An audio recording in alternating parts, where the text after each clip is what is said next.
Time now to get a leg up on Honda's all-new custom cruiser, the 750 Magna. Promoted as an early release 1994 model, at the heart of this machine is a revised third-generation, liquid-cooled, 16-valve dual-overhead cam V4 engine, linked to a 5-speed transmission and an O-chain final drive. Mated to the tubular steel frame is a beefy box section swing arm and a pair of preload adjustable Showa shocks, while up front you'll find a non-adjustable 41mm Showa fork. Stopping power is supplied by a drum out back, while up front there's a large diameter 316mm disc with a twin piston caliper. This week, contributing editor Larry Tate invited former Canadian road racing champ Lang Hindle to test the heavy metal of the 94 Magna. I thought I was going to like it. Right from pushing the button and starting, it just came to life right away and pulled away just the way I wanted to. It was really quite an enjoyable bike to ride.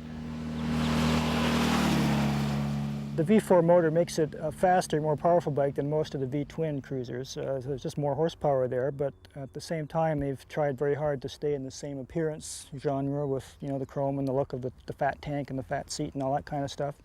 So it's a cruiser for the person who wants a little more power, I guess. I really couldn't find even a fault or a glitch in the motor at all. It just did everything when it was supposed to and how you wanted it to do it. Yeah, it's quite responsive and very linear. There's really no power band gaps or steps anywhere. It just seems to pull harder the more it revs. I found the handling perfect. I only got into a little bit of trouble pulling a U-turn only because it's a little bit long. The suspension works well enough, even at pretty high speed, that it certainly is all kinds of margin for any kind of normal street riding. You know, it works quite well. I was surprised at how good the brakes were. I think it's part of the late model technology in brakes themselves. It has a good disc and caliper and all that, and there's absolutely no problem with stopping power. It's got more than enough. It works so well that you really don't notice anything wrong with it. You know, you only know when it doesn't work, and it does. It shifts beautiful. The clutch engages exactly how it's supposed to. I really couldn't find any fault in it in that area. I think somebody was thinking about this as a solo bike when they designed it, because even though there is a rear seat and the pegs and so on, that rear seat pad comes off quite quickly with just a couple of screws. And the bike actually looks, to my eye, even better without it on there, to tell you the truth. You get a little more of that bright red paint back there, and it looks very much... Well, it is a very nice paint job on it. I really can't find a flaw in it anywhere. Right. I'm not crazy about where the key, where they have the key. It's down there. Yeah, and that's I'm right. always kind of looking for it. Yeah, the choke is hidden away down here. The key is down here on the left side, and the steering lock's about this on the other side of the bike. So you have to sort of be poking around a lot with the keys.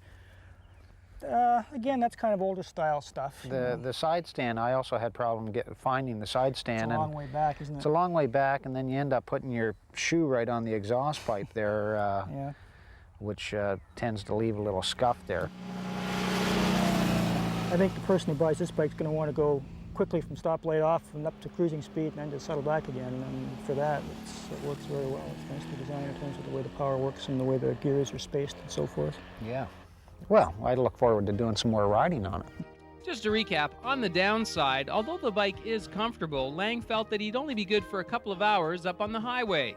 Everyone had trouble with the location of the ignition key and the choke control, and although we like quiet engines, the Magna's V4 exhaust is almost too quiet. On the upside, everyone loved the Magna's powerful 750cc V4 engine, along with its cockpit layout, seat-to-peg ratio, and low confidence-inspiring seat. And the Magna's custom styling and first-class fit and finish drew very high praise indeed.